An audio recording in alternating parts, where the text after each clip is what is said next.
Welcome back! Today we are diving into the fascinating world of Stable Diffusion, a captivating AI model birthed by Stability AI. This video unravels the mystery behind Stable Diffusion chapter by chapter, deepening our understanding as we move forward. Feel free to hop around the video according to your pace.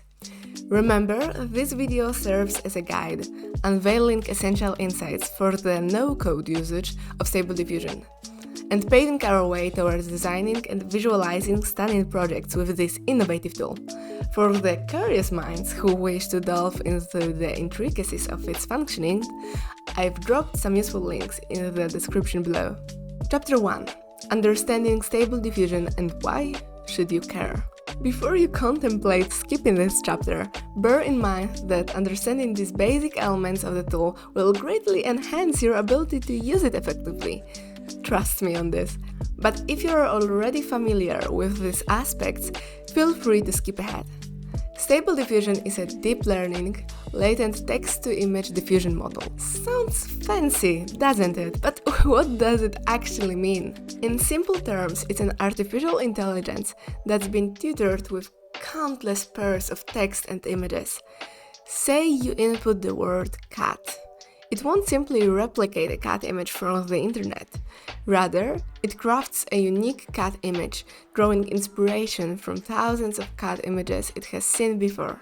Imagine a charming blob with eyes and triangle-like ears. The birth of Stable Diffusion is the result of an exhaustive training process that required a whopping 150,000 GPU hours. That's like running your computer non-stop for 17 years. Imagine the electricity bill for that. The mastermind behind this is Stability AI. To train such a model, they needed an abundance of data, and that's where Lion, a non-profit organization offering image-text pairs, steps in. Thanks to its open-source nature, you can peruse all this data. Interesting side note, Stability AI partially funded it. You might be wondering, where did they gather billions of these pairs? Brace yourself, here comes the fascinating part. They've harnessed it from Common Crawl, a colossal archive of the internet. It's like the treasure chest of the internet containing everything you could think of. An independent study scrutinized a smaller subset of 12 million images, unraveled their sources, and offered a summary.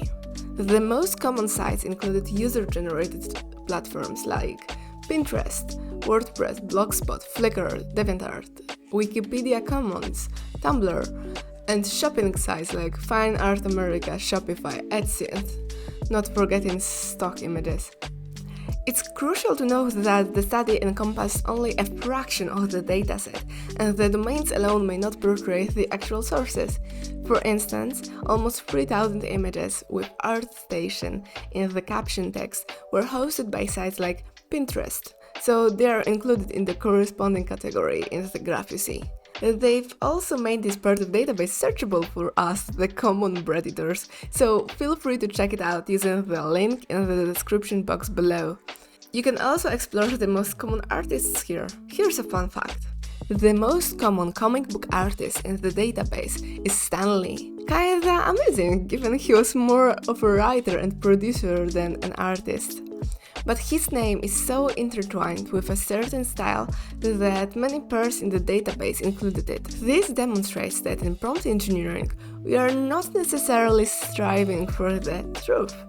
We are seeking connection. While different from other similar AI models, Stable Diffusion's database casts a wide net, encompassing everything from celebrities to occasional adult content. There's been an effort to rein in this extensive range by assigning a pan-safe score to each image, but as we know, the internet is quite inventive, leading to some unique images. Here's a piece of vital information.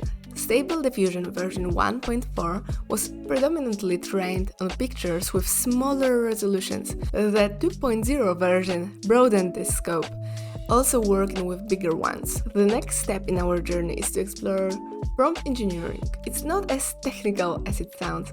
It's the art of phrasing prompts to get the output you desire. In Stable Diffusion, a prompt isn't just a keyword, it's an invitation to a world full of details. The more, the better. So instead of a dog, why not try a brown spaniel chasing a frisbee in a sunny park? You are directing a movie, and Stable Diffusion is your camera. For those seeking a more comprehensive explanation of Stable Diffusion, I've attached a link that should be helpful. Now you might wonder, why is all this relevant? It's quite simple. Understanding these basic aspects is key to effectively using this tool. Recognizing the native resolutions is crucial because straying from these sizes can lead to noticeable degradation in the quality of generated images. Grasping where the company's sources its data is also a stepping stone for our upcoming discussion on licensing and rights. We've learned that in creating prompts, your goal isn't necessarily to adhere to dictionary definitions, but to align with the most common connotations. This selected portion of the database can aid us in searching for specific words, styles, and artists. And for God's sake, maybe do not give this tool to children if you have any.